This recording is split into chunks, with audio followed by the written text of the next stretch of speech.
you're healthy, fit and strong, how do you know it? If you're healthy, fit and strong, do you have to go to the gym? Great question. I'm in my home gym, I love it. But do you have to have a gym to be fit and strong? And would it be an excuse? I can't be fit and strong because I don't have a gym, or I can't exercise because I don't have equipment. What did we do before there were gyms, and why did we have to create gyms? Before there was a building with equipment in it to be fit and strong, what did we do? And I can answer that question quite passionately and confidently. I've just spent about 7 months of my happy, fun life creating a garden. And I haven't had to do much strength training and or much focused fitness training because I've been physically working in my garden. I've been lifting heavy rocks, moving wheelbarrows full of sand, raking and picking the soil. What a legend, Rowie, an old lady who can garden for 7 months. But now that I don't have that mission to do anymore because my garden's finished, I'm back in the gym. And the reason I'm back in the gym is I want to have strong muscles and bones. How about you? I want to have a fast metabolism. How about you? So I have to maintain my muscles. I want to have a hormonal system that I'm in control of, not in control of me. How about you?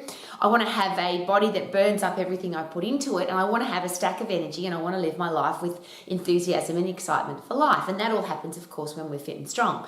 If we're not fit and strong, we're more likely to get osteoporosis, coronary heart disease, type 2 diabetes, depression, anxiety, Alzheimer's, dementia. 80% of cancers happen because we're not fit and strong. So there's a really good reason to keep your body in peak physical condition. But do you have to go to the gym to do that? And probably a great question to ask is your muscles and bones, can they count and can they see what you're doing? Your heart and lungs, can they count and can they see what you're doing? And of course the answer is no, both of those. If you want to get fit, you've got to overload your heart and lungs. If you want to get strong, you've got to overload your muscles and bones. And your body doesn't know what you're doing to do that as long as you are getting puffed and lifting heavy, whether it's a rock or a log or a wheelbarrow full of sand or a child or a box of rocks or it doesn't matter. Isn't that awesome? So do you have to go to the gym? And the reason that's such an important question to me is having managed health clubs all of my life, it was really interesting to see how many people in the world don't want to go to the gym. And according to the statistics, depending on what country you have a look at, about 90% of people don't ever want to go to the gym ever.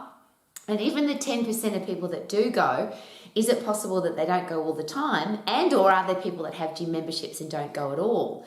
So how many people actually go to the gym and get a great benefit, they're fit and strong because they use the equipment at the gym, versus how many people in the world need to be fit and strong to have strong muscles, strong bones, fast metabolism and a strong, tough mental health outlook on life?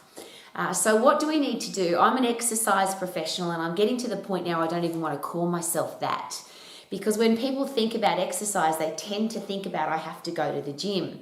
And is it possible that people not only do they not want to go to the gym, but even if they're there, they're not really enjoying the experience? Have you noticed that when you look into the window at the gym, if you don't go, there's some pretty grumpy people in there? Now that doesn't make sense to me, of course, because when you're puffing and when you're lifting heavy, you produce neurotransmitters in your brain that actually make you feel good. And that's my challenge with exercise. I don't like the word exercise anymore because most people think it's going to the gym or it's a 20-minute, 30-minute run, it's a 1-hour walk, it's a 45-minute class or boot camp, and most people don't have time to do that. About 90% of people will use time as an excuse or they just don't want to exercise. So to get fit and to get strong, could we take the focus off the gym? Could we take the focus off exercise and just look at physiologically, what do I have to do to get fit and get strong? And that's really easy. Get puffed and lift heavy. So whatever it is that you love to do, it could be raking and picking in the garden, but do it hard and do it fast so you get puffed. It could be dancing, do it hard, do it fast so you get puffed. It could be martial arts, do it hard, do it fast so you get puffed. Whatever sport you do, whatever activity you do, it could be vacuuming, washing the windows, cleaning the car, playing in the backyard with your kids, playing with your dog, it doesn't matter. But if you overload your heart and lungs and get puffed, you'll get fit. So there's a great question. When's the last time you got really puffed? Puffed to the point at 100% effort where you're like this. Now the beautiful thing about that getting puffed system. When you get really puffed and you work at 100% effort, that's the phosphate system. You can only work there for 10 seconds. After 10 seconds, you start pacing yourself. And could that be the problem with exercise? And I use the word problem very specifically because to me, problem means doesn't have a solution. I like a challenge, which means I can look for a solution. But for me, a problem is something that we focus on the negative. And I think that exercise has become a problem because we've made it too long and too boring and too complicated, and 90% of people don't want to do it. So what if the focus was get puffed, do that at 100% effort, which is 10 seconds, and do it several times throughout the day so that not only you're getting physically fit, but you're changing your brain chemistry. And in a world where people are grumpy and miserable and depressed and anxious, and we've got some serious mental health challenges, wouldn't it be awesome to change your own brain chemistry several times throughout the day? 10 seconds. And that's why I've got this great little song, 4 puffs an hour, 4 puffs an hour, 4 puffs an hour. And I sing it and I do it. Every 15 minutes, I do something for 10 seconds to get puffed so that my brain stays in peak physical condition. My body stays in peak physical condition and I feel really good all the time. And I share that passionately because there's a lot of people who talk about happiness being airy-fairy, motivational rah-rah. But most people go to the doctor, go to some kind of medical person because they're unhappy and then they are given chemicals to try and change their brain to make them happy. But you and I can both do that all by ourselves. We don't need drugs to do that. All you've got to do is get puffed for 10 seconds, phosphate system, 100% effort, fight and flight. And as soon as you've done that, after you've produced epinephrine, adrenaline, cortisol, and your body will produce it for you. If you put your body under pressure and say to your own headspace, we're going to work really hard for 10 seconds, we're going to go as hard as we possibly can, and we're not going to pace ourselves. That was about 10 seconds. You're going to get fit. But when you've changed that brain chemistry from not doing anything to produce epinephrine, adrenaline, cortisol, then the side effect of that, or the change in your brain, it's dopamine reward drug. Congratulations, you got away from the threat. You got puffed, you fought or you flighted. Congratulations, you should be enjoying your life now. Serotonin is a satisfaction neurotransmitter produced from 100% effort. Endorphins are the painkillers and happy drugs that make the whole process really simple. And brain-derived neurotropic factor is the fertilizer that changes everything in your brain and makes everything work better. So it creates neurogenesis, new brain cells, neuroplasticity, you think differently, and the whole system, the whole hormonal system and the central nervous system, the whole brain and body that works together all end up feeling so much better from some regular, intense, high 100% high intense activity. I just get excited about it, and obviously you can tell that. To be able to do that, you have to be strong, and a lot of people go to the gym to get strong, but one of the challenges I've got with that, and women in particular, they go to the gym, they take their gym bag with them, or they take their briefcase or their child to the gym with them, and they pick up something that's heavy to go to the gym. When they get to the gym, somebody's written them a program that is light weights, lots of repetitions, takes a long time, really boring, and muscles only respond to overload. So if I can lift a 10 kilogram briefcase and then I go to the gym and lift 5 kilogram weights, doesn't matter how many times I lift those weights, they're not going to make me any stronger. And if I want to get strong, and the purpose again for being strong, apart from the mental health and the mental toughness that feeling strong will give me, is it possible that if I'm not physically strong, I can't then get puffed? Because if I've got a weak, frail body, how can I sprint? How can I punch hard? How can I skip hard? How can I dance hard? How can I do my sport hard if I've got weak muscles and bones? So the process of getting strong, why have we made that so complicated? And let's focus on what actually makes us strong. Now, the beautiful thing about the human body is you know that you're getting strong because you can lift heavier.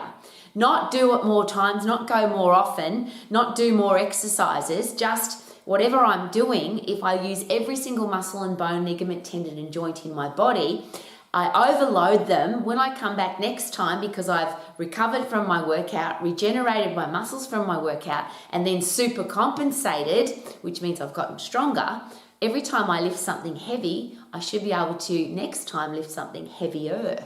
That's a simple process. That's called how do we get strong? We overload, recover, regenerate, super compensate.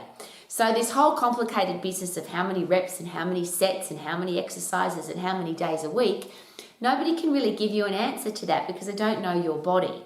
All you need to know, isn't this exciting, is I need to use every single ligament, tendon, muscle, joint, bone, everything in my body needs to work. And the reason for that is that if I want to fire up the endocrine system and a central nervous system to peak performance, that is once again the phosphate system, 100% effort.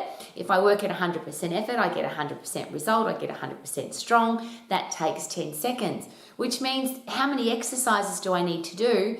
It could be 1, it could be 2, it could be 3, but it's definitely not more than that, because once you've done 3 exercises and you've done a pushing movement, a pulling movement, and you lowered your body down to the ground and got back up again, which technically, if you lift something up off the ground slowly and controlled and it's heavy, you are using every single muscle, bone, ligament, tendon, and joint in your body. See how simple it is? So let's wrap all of that up and put it in a pretty pink box. Do I have to go to the gym? Hell no. Go if you want to, by all means. But when you go there, why not get 100% bang for your buck? If you're going to pay to go to the gym, why not make sure that you get 100% result? So work at 100% effort, 10 seconds of sprinting, and you might go to the gym for an hour, but at least go for the hour, sprint, get your breath back, sprint, get your breath back, sprint, get your breath back, rather than plod jogging, pacing yourself through an hour of exercise.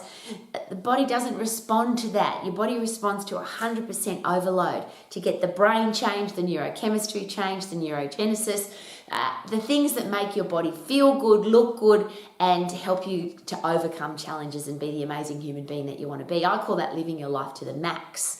So get puffed to be fit, overload your muscles and bones to be strong, do it safely, and if somebody's trying to tell you that you can lift things at speed with twists and turns and throw them and put shearing forces across your joints, if you do that, you're going to get injured, and if you're injured, you can't exercise. If you've got sore joints, you can't exercise. If you've got sore joints, you can't sprint hard. To get fit, you've got to get puffed. To get strong, you've got to lift heavy. You've got to overload your muscles and bones. And it's minutes a week. It's not hours a week. It's just minutes. And you don't have to go to the gym. So I'll share again. Go if you want to. But your gym could be your backyard. It could be your lounge room. It could be your office. It could be your hotel room. Most of us, the heaviest we ever have to lift is our own body weight. So if you can do push-ups and chin-ups and dips and squats, and if you're going to squat and you're in a hotel room, fill up your suitcase with everything that's in that hotel room and squat with that. Use something that's going to overload your body to 100% effort so you get 100% result.